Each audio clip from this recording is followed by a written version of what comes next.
कहानी की शुरुआत एक बेहद ही खतरनाक जंगल से होती है, जहां हमारा मेन कैरेक्टर लियो अपने खोए हुए बेटे की तलाश में पूरे जंगल में भटक रहा था। तभी अचानक उसे पास से किसी की चीख सुनाई दी। जैसे ही वो बंदूक उठाकर आवाज की तरफ बढ़ा, तभी उसे सामने कुछ भालू के बच्चे दिखाई दिए। इससे पहले कि वो खतरे को भांप पाता, तभी अचानक पीछे से एक विशाल भालू पूरी रफ्तार से उस पर टूट पड़ा।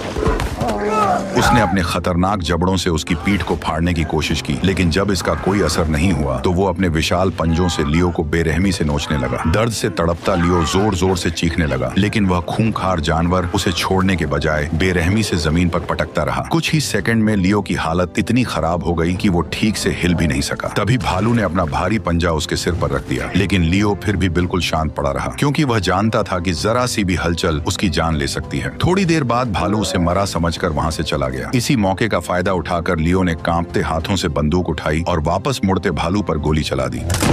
लेकिन गोली लगते ही भालू और ज्यादा भड़क गया। उसने पलटकर अपने पंजों से लियो के गले को चीर दिया और एक ही झटके में उसने अपने खतरनाक जबड़ों से उसके कंधे को फाड़ डाला।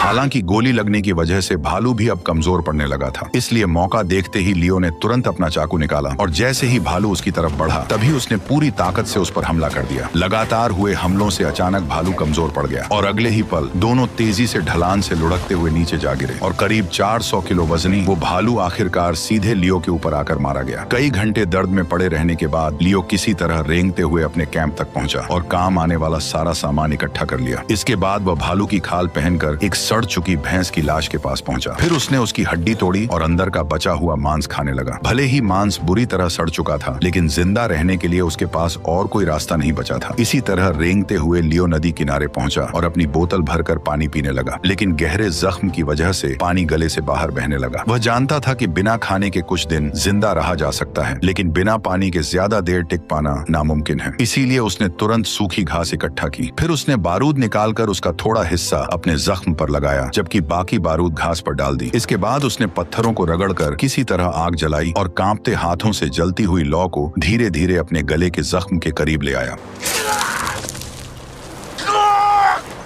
अचानक लियो दर्द से बेहोश हो गया। पेड़ पर बैठा कौवा जो नदी किनारे पड़े लियो को देखकर दावत की उम्मीद कर रहा था, खुद उसका रात का भोजन बन गया। हालांकि इतने से खाने से उसका पेट भरने वाला नहीं था, इसलिए भूख शांत करने के लिए वो भेड़ बकरियों की तरह पत्थरों के बीच से घास की जड़ें निकालकर खाने लगा। तभी अचानक पीछे से हलचल हुई और उसने हिरणों के एक झुंड को नदी पार करते देखा, लेकिन बिना बंदूक के वह कुछ नहीं कर सकता था। आदत से मजबूर होकर उसने लकड़ी की एक छड़ी उठाई और उसे बंदूक की तरह पकड़कर ट्रिगर दबाने का नाटक करने लगा। कुछ देर बाद जब लियो एक चट्टान पर अपना नाम लिख रहा था, तभी अचानक उसे घोड़ों